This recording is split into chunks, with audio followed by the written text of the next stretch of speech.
Okay, we should be good to go. As usual, let me know if you have any audio or video problems hearing me or seeing me. But otherwise, I think we're alright on my end.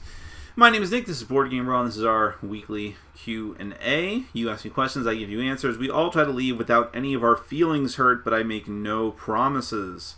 Let's see, wait for a few people to actually get here and start asking questions. Don't answer questions, for God's sakes, no, that's my job. But ask them, yes.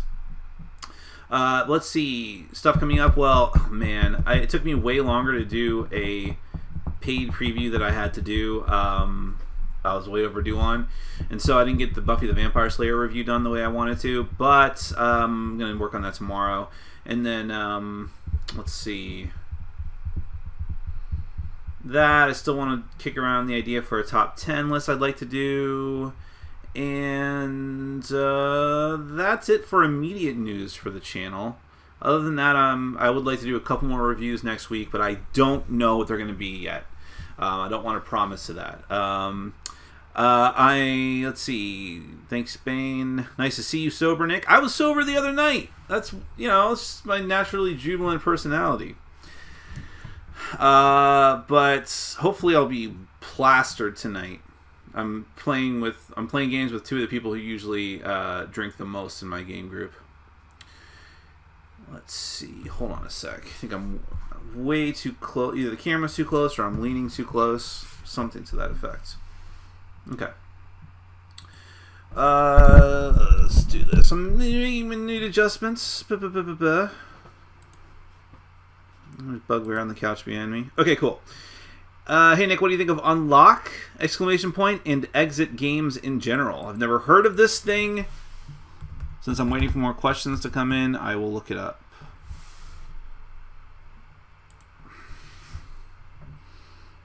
Oh, you mean Exit like escape games? Is that what you mean? Like room escape games?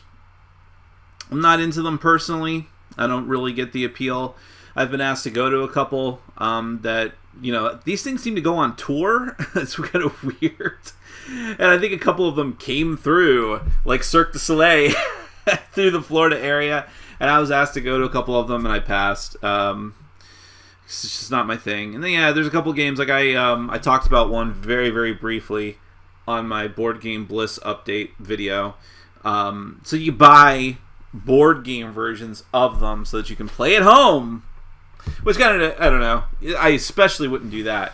But to each their own. I know it's a popular trend. I'm just not, I don't happen to be on the cusp on. I can't be in every trend. I can't be in every, on the forefront of everything, because I'm old.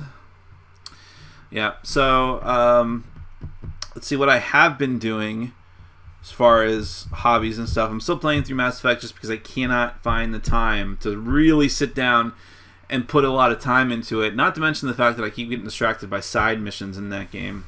And it's very debilitating.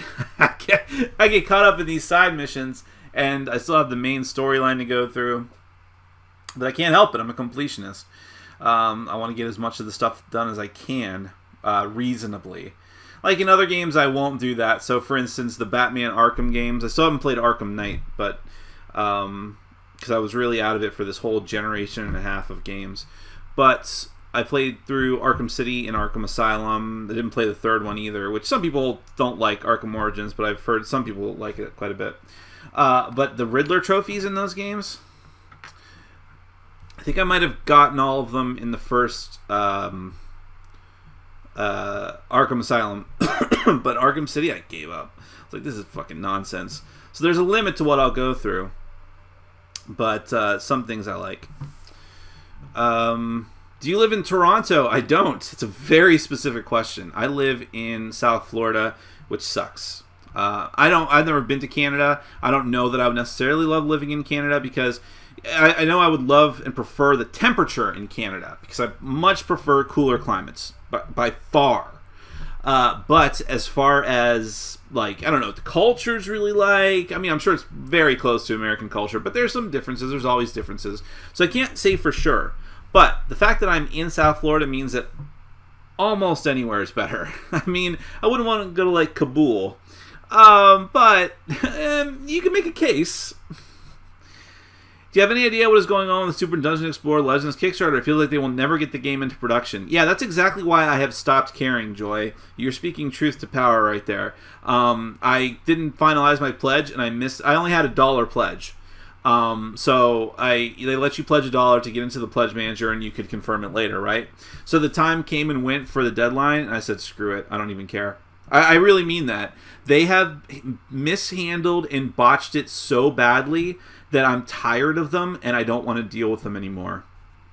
I'm tired of their updates. I turned off their updates so I don't get them anymore, because all they do is talk about, here's this great thing, and thank you for all your feedback. And I'm like, give us the goddamn game. How long has it been now? Your game ain't Kingdom Death, okay? Kingdom Death can get away with that, because they made something new and awesome and amazing. You are retrofitting your old game to make it more playable, and you're failing miserably. So I'm done with that crap. And you hit a nerve, Joy. That's fine. I still love their character designs in the world, and I want them to be successful, but they're really screwing the pooch on this one. Did I pick up anything last night at the Kingdom Death Monster store? Yeah, Kingdom Death Monster, the Kingdom Death store, kingdomdeath.com, they do periodic sales for miniatures. Most of the miniatures have nothing to do with the game itself other than the theme. In other words, you can't use them in the game unless you just want to sub out a miniature by proxy. And they will do things timed to the holidays. So there's been a lot of Halloween figures. Some of which I've gotten, some I have not. I've gotten like the Halloween Twilight Night, but I never got like the Halloween. They did a Halloween, like all 4 original survivors dressed up like famous movie monsters, like Frankenstein. I didn't get that, but I did get yesterday the Easter Twilight Night, so that looks cool, and the Ranger and the Spring Dice, which this better not be a trend, because I already bought. No, these are the Spring Dice. The ones I had yesterday were the Easter Dice. They're just dice of different colors, and that's it. I'm done, because I don't need any more dice. I justified these 2 because with 4 players, that's about. I already bought extra dice before. This would give me like a full set for a team of 4 people, but no more. No mas. And if I played solo, they're completely useless.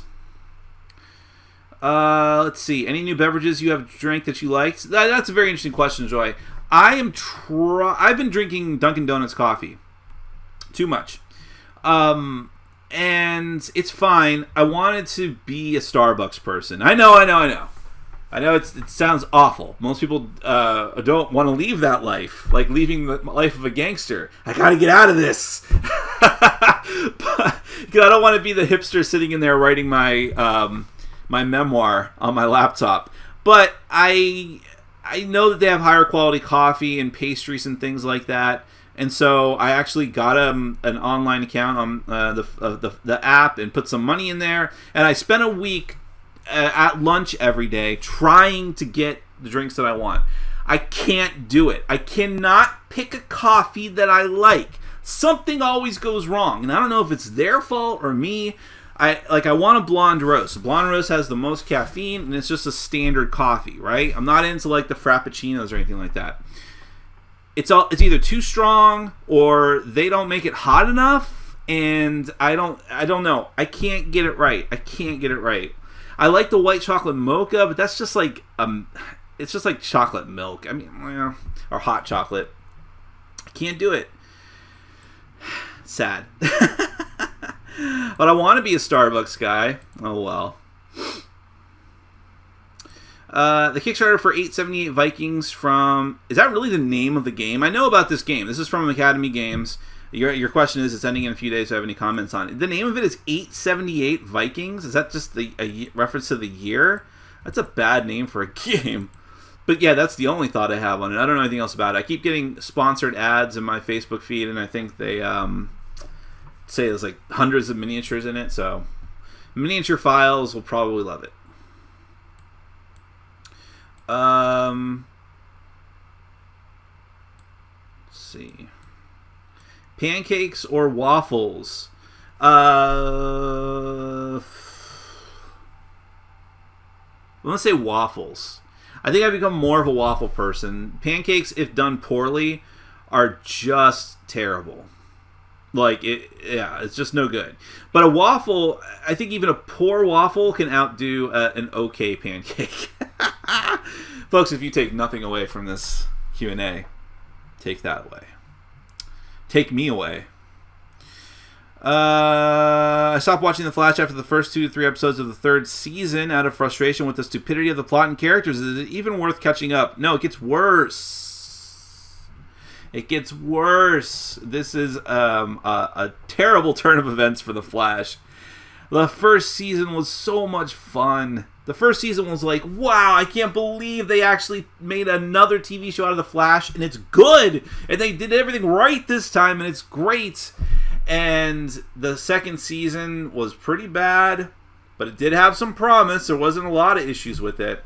And then in this 3rd season, it's just plummeting. And there's a lot of reasons for this. One is that they have done everything in their power to make Grant Gustin as the Flash, as Barry Allen the Flash, completely unlikable. And it's not Grant Gustin's fault. In fact, he was one of the assets of the show. Very likable guy, very camera-friendly, very fun, approachable, really into the role, right? And then they've just done everything they can to make him the writers, to have him make incredibly poor and stupid decisions, to whine constantly, complain constantly, be a miserable prick who feels like he should be in a Zack Snyder movie. Like, they don't know what to do with him. And then one of the best, or I'm sorry, it's not best, it's one of the worst things about the show, but one of the funniest things that people always talk about is every episode, someone in the show says, "Can I talk to you over here?" Or, "I'm going to go talk to him or her." Because that's what constantly happens in the show. Little side conversations where people try to repair the damage from stupid things that they do, which usually comes down to people keeping secrets from each other. Everyone in The Flash keeps secrets from each other. Oh, except for Barry Allen's identity as The Flash. For some reason, that's like almost public knowledge at this point. Like, just everyone they run into finds out what his identity is, to the point where it's almost meaningless. But everyone's got to have these side conversations and talk things out. But here's the thing. If you want to do something schmaltzy like that, that's okay. You could do that. How about actually showing progression and evolution of the characters, where by having conversations like that, they actually learn things about each other and learn lessons about what to do better in the future. Maybe they make new mistakes, but maybe they don't make the old mistakes anymore. Not in The Flash. In The Flash, Barry keeps making the same mistakes over and over again. Iris keeps making the same mistakes over and over again. And by the way, they have no chemistry together whatsoever. I'm sorry I forget the actress's name, but the actress who plays Iris and Grant Gustin, the actor who plays The Flash, are great. They're fun. What's the word I keep looking for? Congenial actors who do a good job with what's presented to them. They have no chemistry together on screen, and you keep trying to shove it down our throats and say, like, oh, don't you feel awful that these bad things are happening to them that are ruining their relationship? And I'm like, no, because they shouldn't be together in the first place. It's terrible. I wish they hadn't killed off Eddie in the first season, because those two were very cute together, Eddie and Iris, and they used them as a plot device. Whatever. Oh boy. Bad, bad, bad. Right now, Agents of S.H.I.E.L.D. is the best superhero show on TV. I won't even watch Iron Fist, by the way. I'm too depressed by the reviews I'm seeing from people I respect. Why have you started making fun of people who ask about the box on the shelf with the teeth? Just move the box out of the way. Did I make fun of people? I don't think I'm making fun of people. I think you're being a little sensitive, Steve. Sometimes when people ask me about it, I'll say like mock answers, but that's just to have fun because it's been asked so many times. I'm not making fun of those people. If they take it that way, I'm sorry. Did you back Too Many Bones? Did you find it interesting? I've never even heard of that game. See, there's the thing. I don't really care about Kickstarter anymore. I care about major projects that I already know I'll like on Kickstarter, and that's it. But most of the stuff that I've backed on Kickstarter, most of the stuff that I see on Kickstarter is no bueno. And the artwork for this looks terrible. It really does. I hate it. Wow. It looks like every other fantasy game I've seen, except the art is terrible, and so therefore no. Okay. Crap, I have to reload this. Something weird is either going on with Chrome, even though I have the most updated Chrome, or and its effect on the chat in YouTube, or YouTube has changed the way their chat works. Same thing was happening on Wednesday, where it's like it'll lock up and I won't be able to scroll down anymore. I know all of the drama with people sucking up to Eric Lang, big time. But do you still like him as a designer? Well, I mean, it's kind of this very unfair thing. Where they say in the movie business that if you're a director, that you're only as good as your last film. And I kind of feel that way with the designer. But of course, I'd give a little more leeway, and I say you're only as good as your last few games. And in this case, Eric Lang has been striking out with me. I did not like the others almost at all. It had some flashes of good stuff, and otherwise was pretty bad. Dice Masters I was sorry I ever got involved with that. And Rising Sun looks pretty bad too, if I'm just being completely honest. Looks like it's got great miniatures and nothing else. So for me, it's not that I think he's a bad designer by any means, and certainly there's games that he's done that I'll always enjoy, including Arcadia Quest, which I hope to play more of tonight. But I'm certainly not gaga over him the way I used to be, because there was a time when I liked his games, and every single game I liked for him was really good. And then he doubled the amount of games that he made, and the others were like, eh.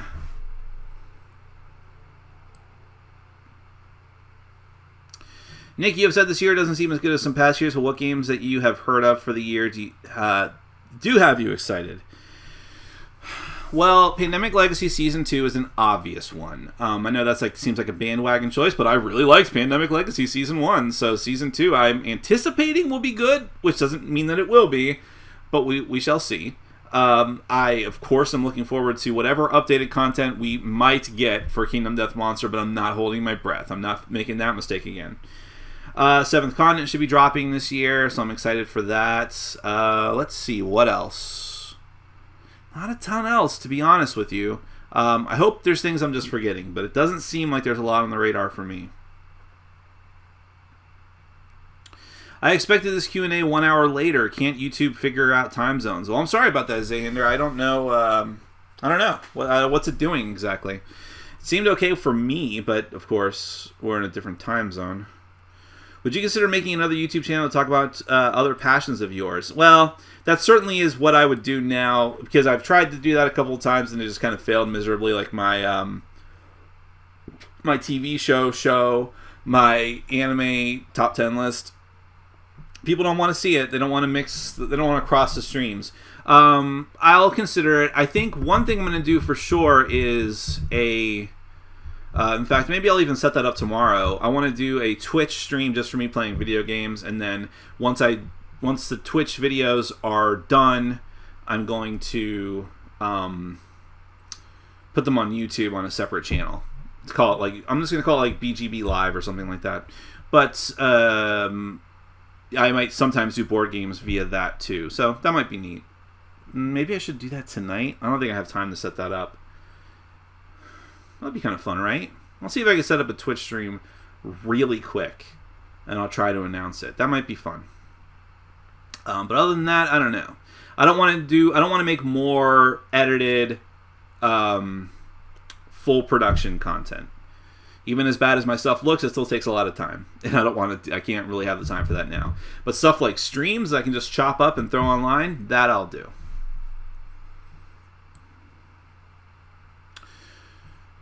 Hey Nick, what's your experience with ARGs? Become obsessed with a couple recently, or you became obsessed with a couple recently? Augmented reality games. Well, the only one that I ever really got into was Pokemon Go, and I only stayed with that game for about a month and a half.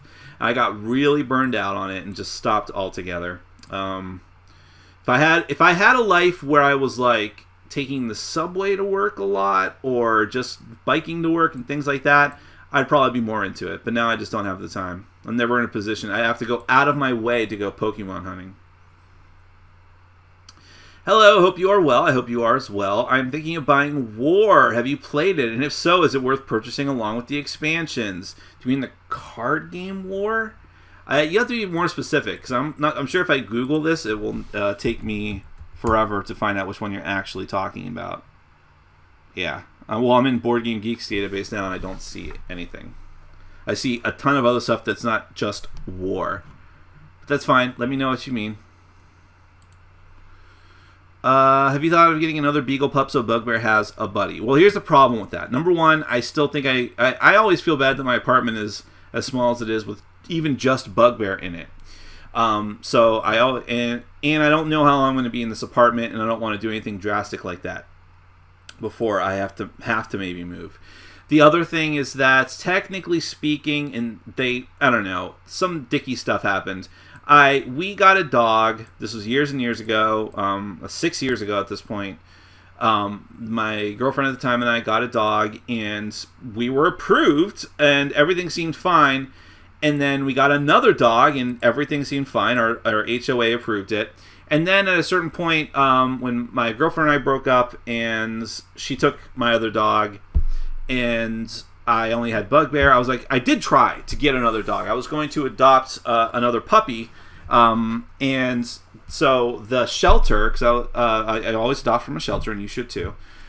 The shelter said, okay, well, we do the responsible thing. We have to check with your HOA to make sure it's okay. We can't just give you a dog and then you end up letting it loose because you can't actually have it. And I'm like, absolutely. Give them a call. Here's the number. I get an angry call from my HOA saying, how dare you? You're not even supposed to have the dog that you have. And I'm like, what? What are you talking about? And apparently they made a mistake, but wouldn't admit to it, that they weren't supposed to let me have a dog in the first place. Now, they're not telling me to get rid of Bugbear. They never have, but I think I am not ever allowed to have another dog. So that does suck. But again, it just so happens that I don't think it would be a good idea anyways. I love Bugbear, and she doesn't get along with other dogs anyways, so it's probably for the best. You can see her in the back, actually. Barely. Her paws are visible. Nick, do you see downloading torrents as stealing? I do, actually. The only time... and if you actually own a physical copy of something and you download a copy of it, I don't necessarily think it's stealing, although it is still stealing in the eyes of the law. But yeah, it is stealing. There's no other way around it. Now, does that mean that I haven't done it? No, I've done it. So I'm not very necessarily proud of that, and I usually will do it when I have no other option for something. And like sometimes it's for anime that I just can't get, and then even then when it comes out available later, I would prefer to own some sort of either physical or permanent digital high quality copy of it.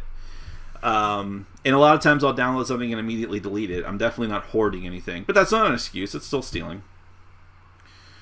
So Gotham is better than The Flash now? Laugh out loud, sweet justice. Calm your tits. Slow your roll. That is not what I said. Gotham is excrement. Gotham is like... I've watched 3 or 4 episodes of Gotham, 2 in the first season, and then I checked back in on the second season. I've never seen a worse superhero show. It's awful.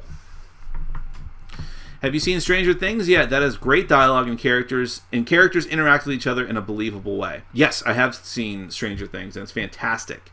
Looks great. Love the kid actors. And I make special note of that because kid actors are usually awful in everything. They're the worst part of anything. Okay? I mean, The Phantom Menace is only the most flagrant example of that, but it's a common theme. So the fact that the kid actors in Stranger Things are all, like, believable, funny, like good on screen is incredible. Even like the teenagers in that show, which are usually even more annoying. But everyone was. Actually, the only person I didn't really like on that show was Winona Ryder, even though everyone else praised her role on that show. I felt like they played up her like crazy housewife thing way too much. It was not only a bit unbelievable, it was also very grating and kind of demeaning, but I guess she liked the role, obviously. Do you like the gameplay of Gloomhaven, how the character cards are played? I think it's very interesting and unique. I also think the mission by mission or quest by quest gameplay of Gloomhaven is incredibly boring. And I'll talk more about that when I finally get around to getting a review done. What's the funniest anime you have seen? Now that's a great question, Patricio. And the reason that's a great question is because I personally don't think that many anime are funny. And it's not because I'm trying to insult those shows. It's because I really believe that in many cases, the Japanese sense of humor just does not mesh well with American sensibilities of what humor should be. Like some of the most... I mean, listen, I'm 36 years old. I've been watching anime since I was... well, I mean, if you don't count things like Robotech and Voltron, I've probably been watching since I was 11. If you do count those shows, earlier than that. But all anime has like a lot of the same tropes. The same tropes I watched, 25 years ago are still being used today. See a girl's boobs or butt and your nose bleeds, or food-related jokes and puns that are really complicated. Hot Springs episodes. None of that works on me. I don't find any of that funny. I just find it really boring and eye-rolling at this point. Very few shows have been genuinely funny to me. And some of them are lesser known. So Ninja Nonsense is very funny. I don't remember what the original name of that. That's the English name. Ramen Fighter Miku is at times hilarious. That show is fantastic. Ramen Fighter Miku is like it's the slice of life show. There's just no overarching story. There's a girl who's she's like college age, lazy, layabout, no job, she has a job, but she works at her mom's ramen shop, and she's just a very vulgar person, and she constantly gets into fights with this prissy girl from down the street, this guy who wants to constantly challenge her. And they do like over-the-top anime fighting stuff, but it's all ridiculous. It's all satirical. Her mom beats the crap out of her sometimes, and she's like the most powerful one on the show. It's very, very funny. What other funny ones have I seen? The one where the dude's hand turns into his girlfriend is cute and funny. The joke, of course, is that... this kid in high school is so down on his luck with the ladies that his only girlfriend is his right hand. And then one day, a girl that was in love with him from afar but was too shy, magically transformed into his right hand. It's anime, folks! But that's pretty funny, too. I'll probably remind myself of other funny ones later. I am surprised that The Rising Sun is so hyped. To me, it's just a streamlined redo of Diplomacy. Well, that is definitely a concern for me, because I have seen Diplomacy played, and I have gone over some of the rules of Diplomacy, and I'm like, yeah, no interest. I have no idea why people are so excited about a game that makes your friends angry at you. Back to Diplomacy. I guess it's the minis. It is the minis. Make no mistake about it. It is not only the miniatures, it is the name of the company, Cool Mini or Not. It's like the Apple of board games. There's no longer any thought process for most people, and I mean this very sincerely. You can say I'm being hyperbolic, not you, Joy, but in general, people. People can say I'm being hyperbolic in saying that I'm just saying this to be controversial, but I've seen this company for years now. Here's the truth of the matter. People see the Cool Mini or Not name on a project, I'm backing it. Oh, it's got miniatures, right? That's okay. There's the two-tier process of whether these people are going to back a project. Does it say Cool Mini or Not? Does it actually have miniatures? Is it not just one of their regular board games? Oh, okay, great. I'll back it. What's the highest level? Okay, good. Early birds? I'll be there. That's it. That's the entire thought process that goes into it. The fact that it's an Eric Lang game, he's now an official employee, like a full-time head designer for them, by the way. Yeah, that's just icing on the cake for them. Opinion on the game Adrenaline. I would love to play it. It's been on my shelf for a long time. Now that you've said that and someone else said that before, maybe I'll make an effort to get that to the table tonight. I've heard a lot of good things about it.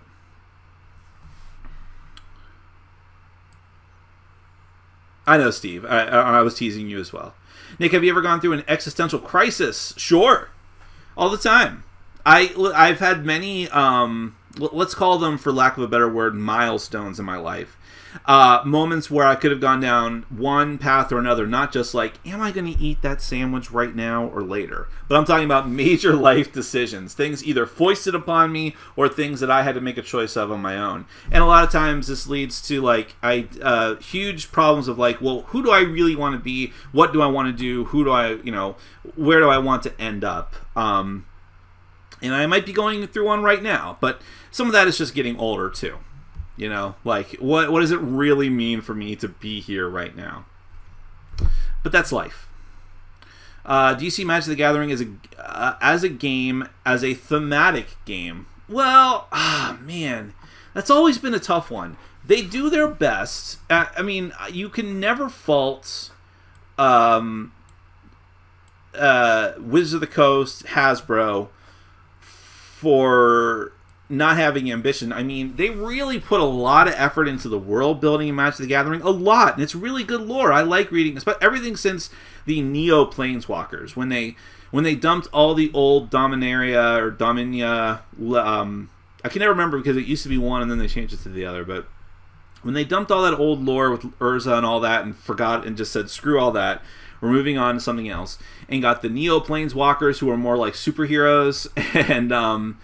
the going between actually going and planeswalking all the time, that was great, and I love the lore they built up through then, and the superhero-ish characters like Jace and Ajani and Liliana and Chandra. I love all those characters; they're great. And so, from a storyline perspective, there's a lot of theme there. Now, do you feel that way when you play the game? I'm going to say no, especially if you're a competitive player. If you're a really competitive, hardcore player, you're at Friday Night Magic every week, you're in sealed tournaments, you go to the actual tournaments, like conventions and things, it's all numbers to you.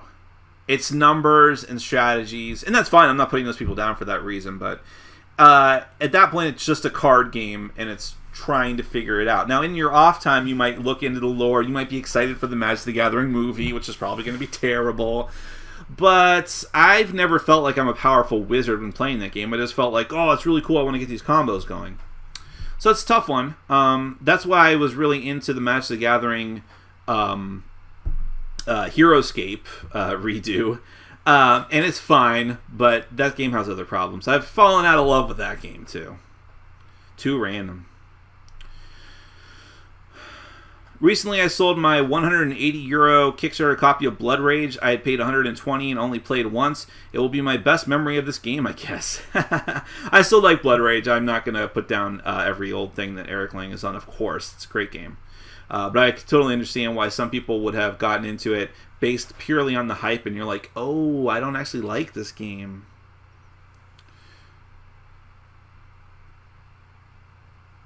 Oh, okay. You weren't referring to augmented reality games earlier. I always see the acronym that way, so that's why I thought that. You were referring to alternate reality games. Well, I'm not sure what that entirely means. You just mean like games that take place in an alternate timeline thematically? Okay.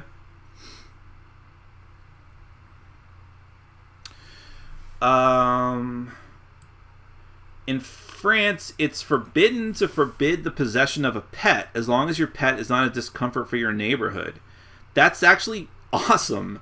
Yeah, one thing that a lot of people from out of the country don't understand is that, well, actually, I don't know this for sure. I don't know if other countries have HOAs in any kind of form like we do, but HOAs here are, especially in Florida, are a disaster.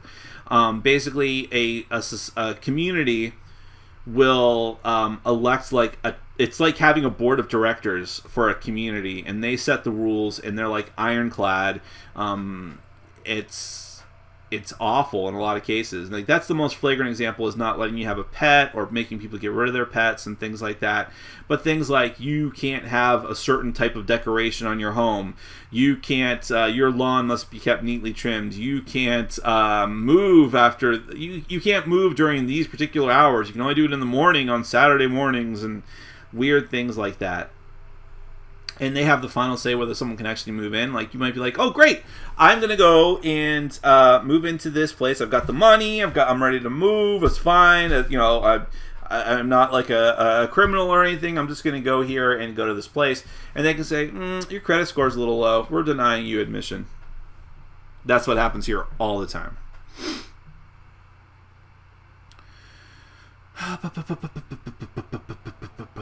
Let's see. What's your thoughts on Dead Man's Doubloons? Well, I don't know because I have not fully played a final production copy of it.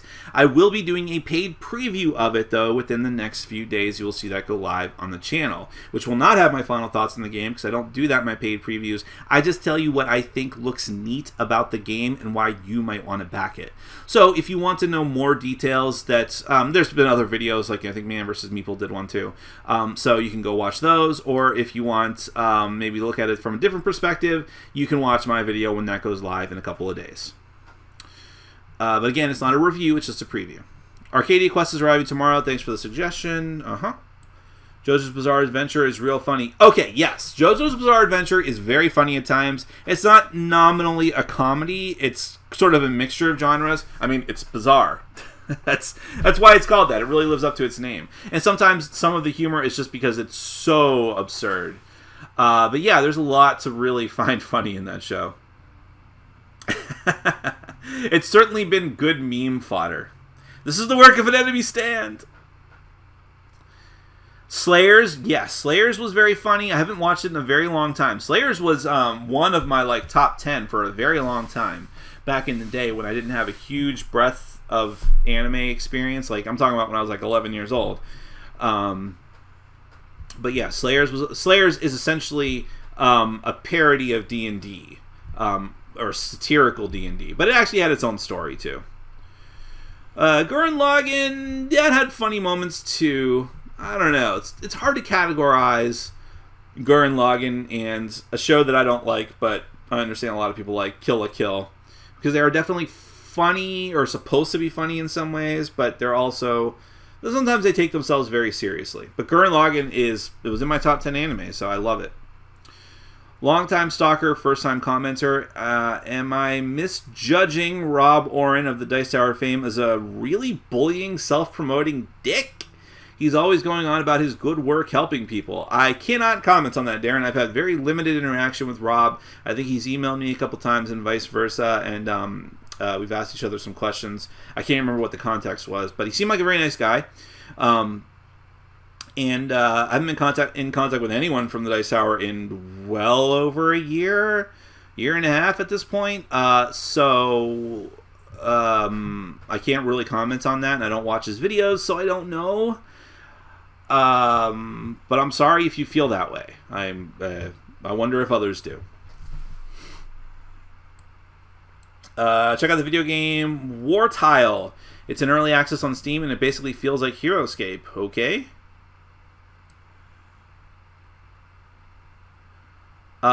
You've been a bit unfair. The rules of Rising Sun paint the picture of a fun and interesting game.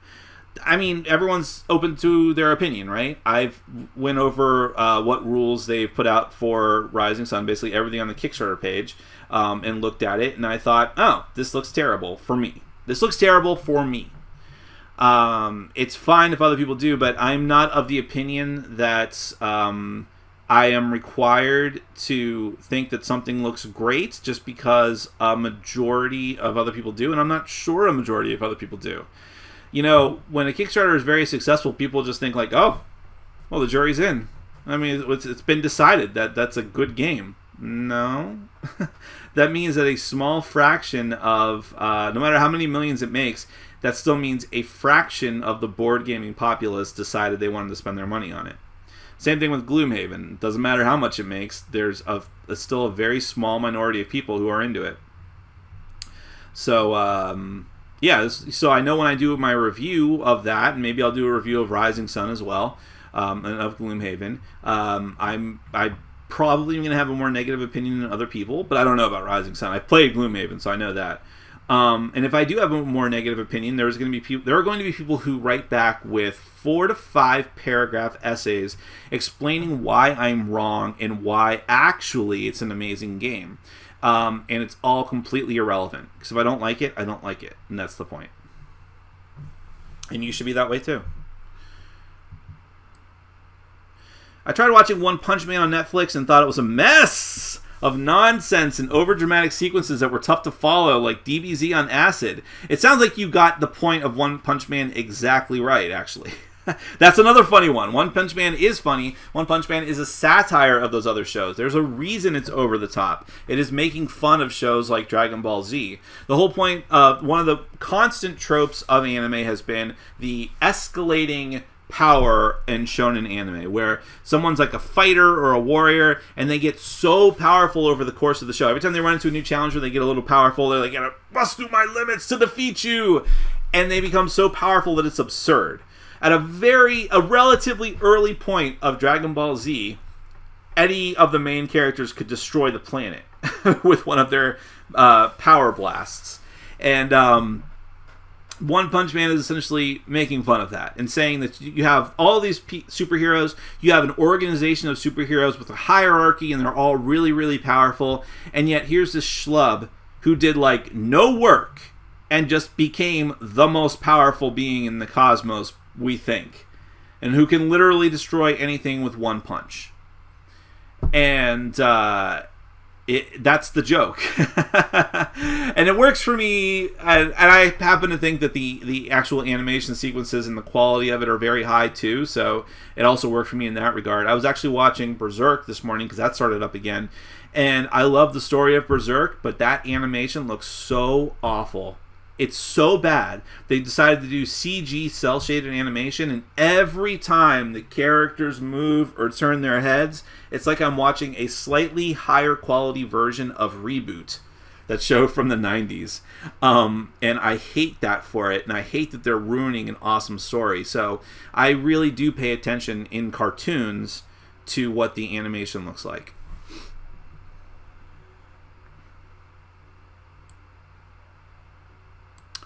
Okay, Zahiner, I'm not sure I understand your comment. By the way, some folks have shown on BGG that the minis, the drawings, and the clan names in Rising Sun don't match three-way. I'm not sure I understand what that means, but maybe my brain is hemorrhaging. Any interest in Davio's At the Mountains of Madness? I'm always interested in a Rob Davio game. I was a bit burned by a couple of his, like V-Wars and Seafall, but man, when he hits it hard, he hits it hard. That sounds weird, but I will always be interested unless he has like 5 or 10 more bad games. But so sure, I'm interested. What's on your t-shirt? I know it's kind of hard to see from this angle. It is here. Oh yeah, you can see it. Okay, I suppose that is Evangelion. That is a stylized depiction from like one of the t-shirt shops online, like QWERTY, of Ava Unit 01, and there's like an angel head. Oh, actually, I think the other ones are here too. Yeah, you have Unit 2 or Unit 0 and Unit 2, and there's other symbology from the show, like angel symbols in the top corners. Yeah, I really like this shirt. Magic the Gathering's lore has gotten stale. They're in Egypt now. Oh, yeah, I did see that. I'm not into Egypt as a theme, so I would agree with that. That's kind of a bummer. Have you played Arkham Horror, the card game, recently? And if you have any view about longevity, replayability? I've only played it like once, and I put it aside for months. I need to get into it again and play it a few more times before I review it. But it's still in the hotness constantly on Board Game Geek. It's still got a... hey, look, Lord of the Rings, the card game, is still immensely popular amongst Board Game Geek adherents. So, I don't know if it's exactly flying off the shelves. Alternate reality games are online interactive games that lead you down these deep internet rabbit holes. I highly recommend watching unedited... Oh, okay. That is, in fact... So as I started reading that sentence, I was like, oh, he's probably referring to some of the works of the Adult Swim video guys. And you are. Now, I haven't gone down the rabbit hole of unedited footage of a bear. I went to their website of that. For anyone who doesn't know what it is, I probably shouldn't even spoil it. Go watch a video on YouTube called Unedited Footage of a Bear. It's incredible. You should also watch Too Many Cooks, but that's an obvious one. Another one from the same person who did unedited footage of a bear is called There Are People in This House. I think it's the name of it. That one I did go down the rabbit hole on for hours one night, and it is terrifying. It's amazing and terrifying. If you watch There Are People in This House, just look it up online. There's probably like a wiki for it. You can go to the official website for the security video company that I'll just say features in the video. And if you put in a special password and log in, you can go and get more. You can get hours and hours of not hours and hours, but like a couple of hours worth of extra footage and audio logs and pictures that flesh out the story. Some of them are really spooky and scary, and there's a hidden log that you have to put in a different login information for. And when you go to that, there are clips that are like chilling. They're like the very dark end of this family, and it's and there's like another there's a video in the video for there are people in this house that is also on YouTube that you can watch separately, and you should also watch. And then there's another video that the director did before the main video that people suspect might tie into it. It's crazy, but it's great. Like, it's such great world building stuff. I don't think everything should be like that, but it's fun when it happens. Oh yes, and you mentioned this a couple of comments down. This house has people in it. I did not like Blood Rage, but I realized what I needed was a French copy, not a shitload of minis I couldn't fit on my table. All right.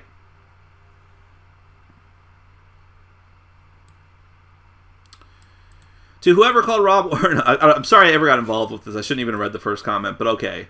Charles Fox says, to whoever called Rob Warren a bullying dick, he is not. Check him on his own channel and get a real feel for him, not how he acts on the Dice Tower. Okay. We'll leave it at that.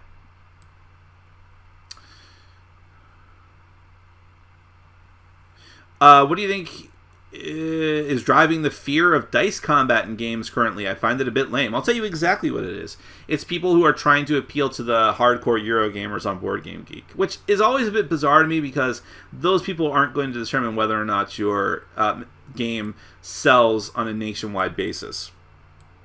But that's exactly the logic behind Gloomhaven. Gloomhaven was a reaction to Pandemic Legacy. Oh, Pandemic Legacy was immensely popular? Well, I'm going to do a fancy version of that, but I'm going to give it Eurogame mechanisms because there was a very loud and vocal minority of people on Board Game Geek who despise Pandemic Legacy or any Legacy game and despise that it's #1 on the charts. And so they were like, well, so Cephalofair Games' whole point was, well, I'm going to make that game, but I'm going to make it so you don't have to ruin your game permanently if you don't want to. And I'm going to give it Eurogame mechanisms. That's the whole thing. And so that's definitely been a contributing factor to that. Cry Havoc was their attempt to do a science fiction game. Portal Games' attempt to do a science fiction game without dice mechanisms, and some people really love it. I hated it. Not necessarily just because of that reason, but that might have had something to do with it because dice combat's at least exciting. You know what's funny about Gloomhaven? Just in case I forget to make this point in the review, it's the exact same set of problems that the first game from Cephalofair had. What's it called? Forge War. Forge War was a giant bloated mess. So much so, and this is a famous story on Board Game Brawl, is that it's one of the... in the very early days of Board Game Brawl, I would full review prototype copies. I stopped that very early because someone sent me a prototype copy for a game, and I gave it a review, that stupid King's Abbey or King's Tower, and said, it's okay, there's some good things here, but mostly it's just kind of boring, and there's some really iffy systems. And the guy wrote back to me and said, what a terrible review. You were supposed to give that good review because it's not even finished yet. And I'm like, well, you sent me a prototype copy. I digress. That's why I don't do... It's one reason I don't do reviews of prototypes anymore. But one of the very first ones I got was a prototype of Forge War. And I said, yeah, it looks great. I'll give it a look. And I sat there looking over the rules and looking at the game. And I wrote the guy back and said, I can't do this. If you want me to send this to someone else, I'll do that or send it back to you. This is a mess. I can't review this game. It's an awful mess. So when it went on Kickstarter and it funded, I'm like, well, probably he fixed a lot of the things that I saw that were wrong with it. And he didn't. Like, the game ended up still being a giant bloated mess, and I don't think very many people ended up liking it. And Gloomhaven isn't any different, really. I mean, the gameplay is different, but there's tons of extraneous stuff in this game. You just got to cut the fat. Things that didn't need to be in there. And that's why it's always dangerous to go on Kickstarter as by yourself. Like, well, I've got a game and I'm taking it to Kickstarter and this is the game and you guys can back it. And obviously it worked for him. But I think that a publisher would have said, whoa, whoa, whoa, whoa, whoa. What is this? Why is there even this much stuff in it?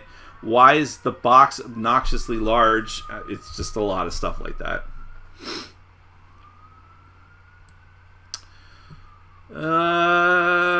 Nick, with the prospect of how late is it? We got 10 minutes. Cool.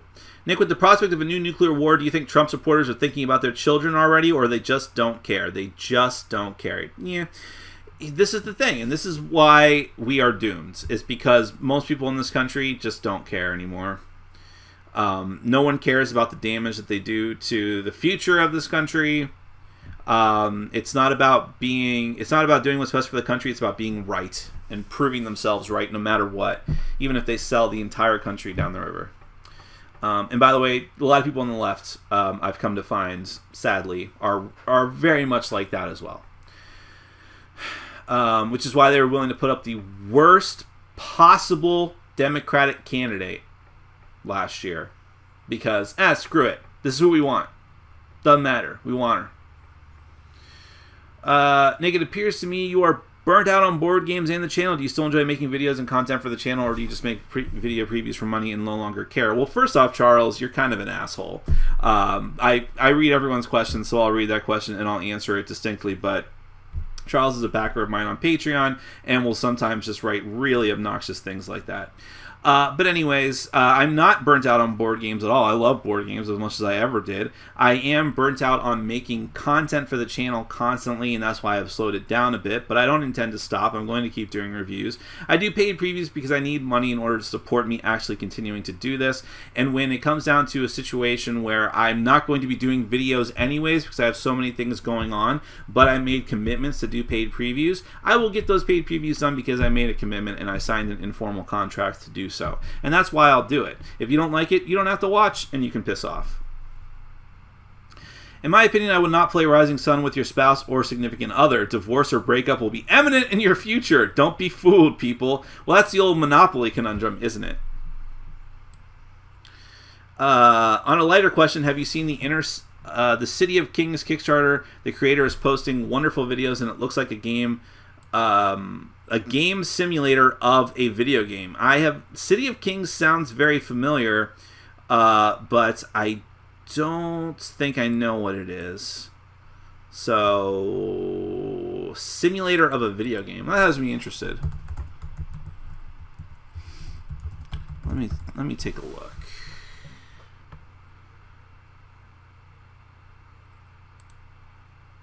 Is it new? Oh yeah, it's on there now. It's making a lot of money. Cover looks kind of cool. Alright, I'll check it out later. It looks interesting.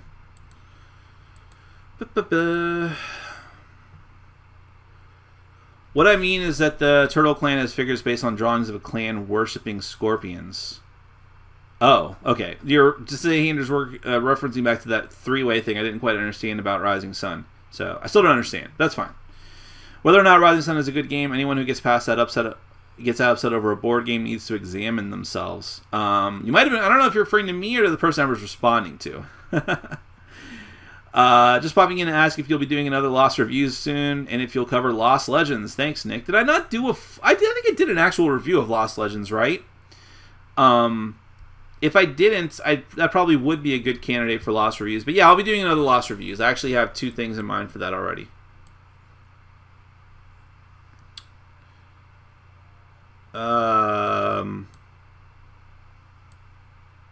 Hey Nick, have you tried One Deck Dungeon, and what's your favorite dungeon crawler? No, I haven't. I'm kind of curious about One Deck Dungeon. I like some of the things that Chislik and Asmodi Games do.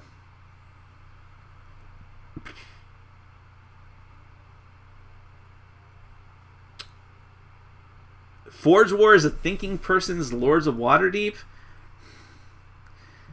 I'll take some exception to that. I haven't played the full final version of it, but based on what I know of it, I'm going to disagree with you there, but to each their own.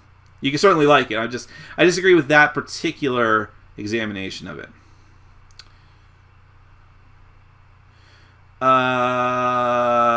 So therefore, I can't really answer your question, Blink. I like Lords of Waterdeep. I love Lords of Waterdeep, but I like Forge War and Gloomhaven. I think they're so different.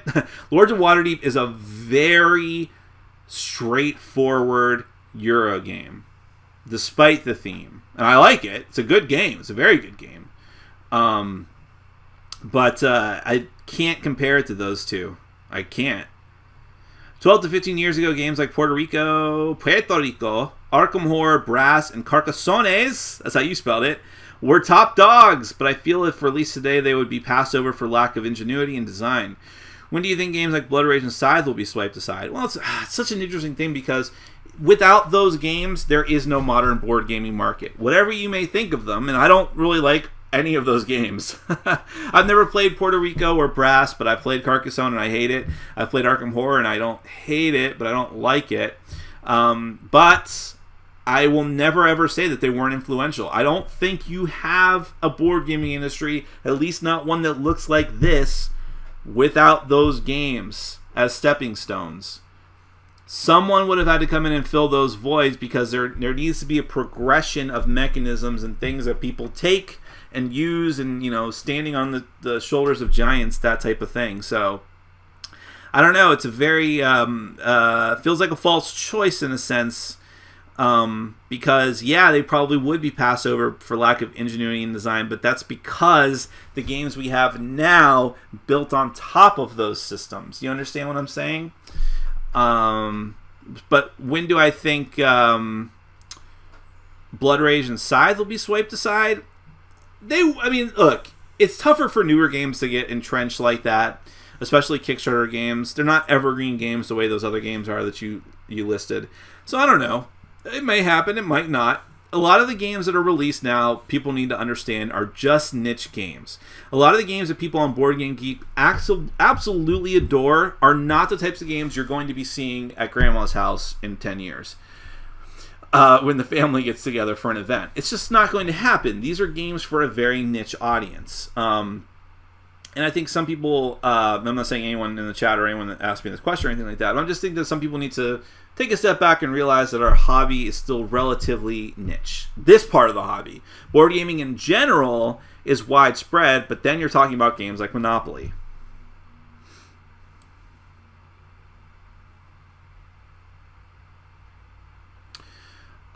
Blink, possibly, but Waterdeep is lighter and more accessible. Forge War is overwrought. Gloomhaven is a different kind of game, and it's a long-term commitment. Nick, regarding the comment about people getting upset over a game like Rising Sun or Diplomacy, I meant people that get heated when playing a game should chill. Oh, okay. Sorry. Yeah, you're absolutely right. A lot of people get very upset during the course of playing a game. Those people need to chill out. I loved your fast review of the 3 games. It was a good idea, and I think that you can do this more often. Your opinions are a good compliment to decide for a game. And I will. I've already got one planned. I just need to round it out and figure out exactly what other 2 games I'm going to cover. Thanks as always, Nick. Hope to see you again next week. Thank you very much for showing up. And you should examine why they get so upset over a game. Yeah, it's a good thing. I wish I'd stuck with my psychology degree. I'm sorry, Hermes, I didn't see it the first time. You didn't answer what's your favorite dungeon crawl. My favorite dungeon crawl is... Well, it's tough because what do you consider a dungeon crawl? Like, I almost want to say Descent, but is that really a dungeon crawl? I don't know where the boundaries of dungeon crawl begin and end. I want to say Descent because you're going from mission to mission and going through a map and finding treasure and loot and killing monsters. But it's not quite the same as a game like Masmorra, which I didn't like, but that was definitely a dungeon crawler. I don't know. It's tough to say. If based on what I think a dungeon crawler is, I'll say Descent.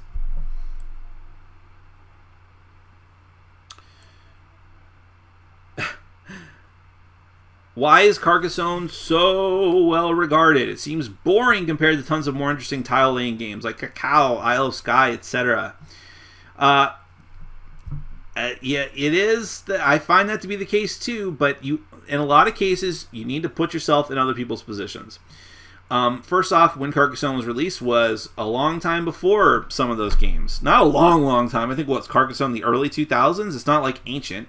But it is also true that the whole thing with modern board gaming happened very fast. You think about board gaming just 10 years ago compared to what it is now, at least if you're a board game geek person. Think about it 5 years ago when Kickstarter was still just getting into its own. It's moving incredibly rapidly. Everything in the world is. I mean, technology and everything. When I got my day, I'm starting to sound old. But the point is, think about what it was back then when you didn't have that many options. And you're like, oh, I don't like Carcassonne, but let's give it credit where credit's due. You play that game for the first time when all your other experience was Monopoly and Yahtzee and Risk. And you're like, oh, this is really interesting. I mean, it's a completely different way to play a game. It seems so quaint and simple now, just laying out tiles and putting meeples on them. But it wasn't like that for a while. And and then you have to respect that it led to other games like that. Do I think that the designer of Cacao would still have made Cacao if there was no Carcassonne? Maybe, but probably not. So I'm with you. I don't like Carcassonne, and I won't make excuses for not liking it, but I have to respect it to some degree. And other games like it too, like Settlers of Catan, which I also don't like very much. But again, look what Settlers of Catan has done to get people into our hobby. It's amazing.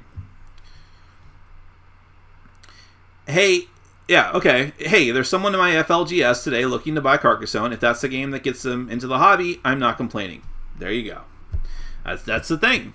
And by the way, if you look at the different shades of, the types of games that get people into a hobby, I would much rather they start with Carcassonne or Settlers of Catan, even if I don't like them, than Monopoly and Risk.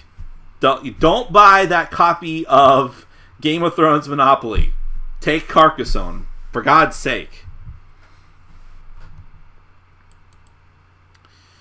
Hey, you don't know my grandma. How do you know I don't know your grandma? Are you around your grandma all the time? I didn't think so. Gears of War is a great dungeon crawler. Out of print, but great. And in my storage unit. Maybe one day I'll actually play it. Along with the original version of Doom. Oh boy, I hope it's distinctly different than the new one, because I don't like the new one. I think Descent is a dungeon crawler. Well, I agree with you, John. That's my story, and I'm sticking to it. Hi, Nick. Tonto Quarry versus Heart of Crown or something else? It entirely depends on what you're looking for. Actually, those two games, despite the cute anime artwork in common, are very different from each other gameplay-wise. Deck building is all they have in common. The way that Heart of Crown unfolds is very different and distinct. Do you want a more strategic deck builder, or do you want something that's much more random? I don't know. It's up to you. If you want something with an anime theme, those are probably your best bets, because there's not a ton of options for that. I just watched This House Has People in It. It's crazy. Now I have to figure out what the hell is going on. Exactly. And even after watching all the expanded content, you still won't know. Can you prognosticate a bit about the state of games using other entertainment media as comparisons, i.e. film and video games? Let's talk about anime. In the late 90s, early 2000s, when DVD became a thing, anime exploded. The ability to quickly and cheaply produce anime for U.S. audiences with both a Japanese and English audio track blew up the whole market and made it so that people could watch their favorite shows. They didn't have to spend $30 for a 30-minute Bubblegum Crisis videotape, like someone I know.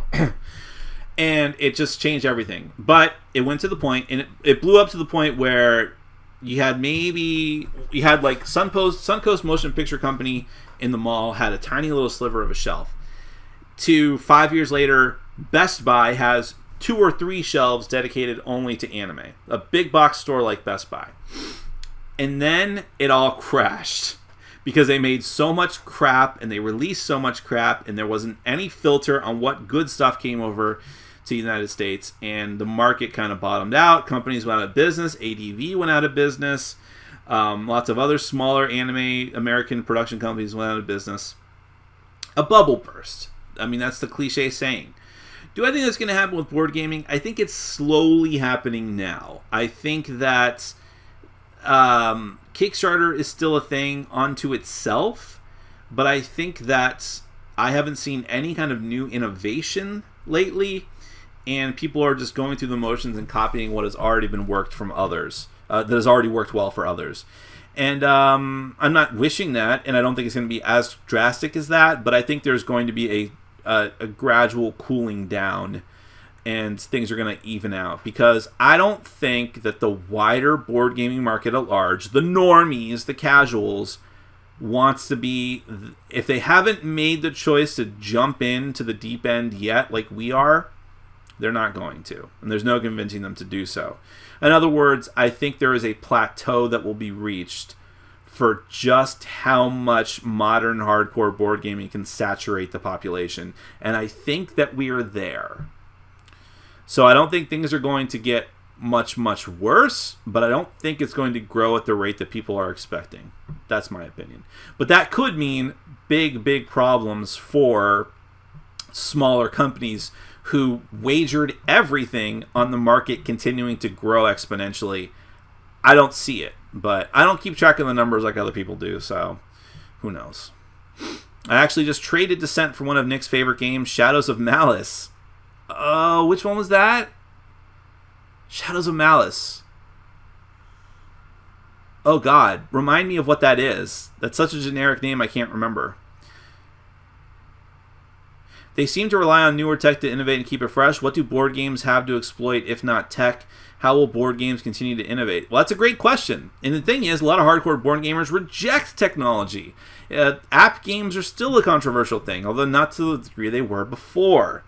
But there's still people who hate the new edition of Mansions of Madness despite its critical acclaim, for people like me. And what else can they innovate, really, if you think about it? So it's a weird one for sure. I don't know what's going to happen. The video game market seems to be Teflon at this point. I understand that there's video games that bomb all the time, but it just continues to grow and grow and grow and grow and grow. But they are firmly in that tech pool, and that when you tie your fortunes to something like that continues to grow as human knowledge expands, the sky's the limit. Board games, by their very nature, are rooted in nostalgia and purposely box themselves in. It's pretty interesting. Hi, what would you say is the minimum age for Marvel Legendary? Have you seen kids under 10 play it? Well, there's nothing. There's two ways to take that question. I don't know which way you necessarily intend it, but I'll answer it both ways. There's nothing objectionable in the game, if that's your concern. There's superhero violence in some cases, but not really. I would stay away from the Predator and Alien games because there are graphic depictions of violence in that game. Not so much the Firefly game, though. You're fine with that, too. But for base Marvel Legendary, you're fine for content. As far as the complexity of the gameplay, I think it's a bit much for younger kids. I don't know what 10-year-olds are like these days. They seem... The very few kids I've run into in my life in the past 5 years or so seem a lot smarter than I was when I was 10. But that's not saying much. But I don't know. I personally haven't seen any kids playing it, but I think it's more of a 12 and over, 14 and over game. It's a bit to be good at it. If you don't mind just playing and losing because it's a cooperative game, then I wouldn't worry about it. But because it is fun superheroes.